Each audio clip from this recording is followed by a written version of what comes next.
Now, today we're going to be finding out about the most popular sports in the Emerald Isle. That's Ireland, of course. Can you guess what they are? Well, there are these two lesser played games, a form of rounders and Gaelic handball.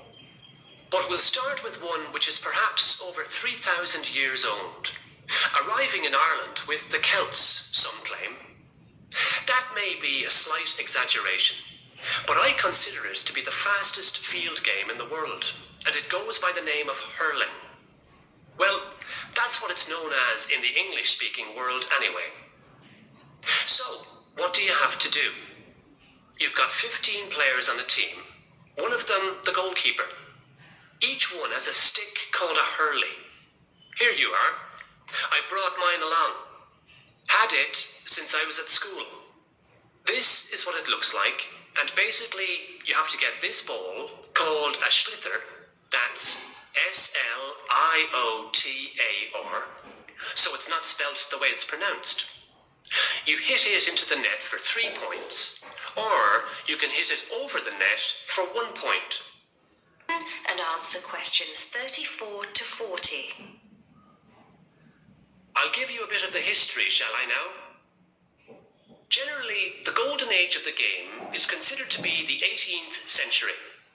But systematic rules were first agreed and drawn up at that great shrine of learning, Trinity College Dublin, in 1879, founding the Irish Hurling Union, closely followed just a few years later by the formation of the Gaelic Athletics Association. With greater organisation last century, the All-Ireland Hurling Championship got off to a flying start, and I'm proud to say that my own native city of Cork has won more than 20 titles over the years. But then, so have Kilkenny and Tipperary. Is it only played in Ireland? No.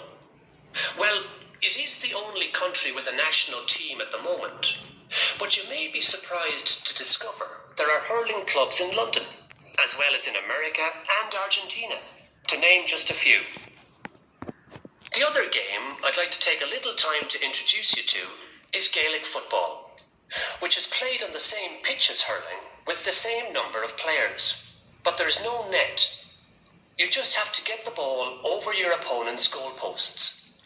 And you can do that by kicking or punching the ball.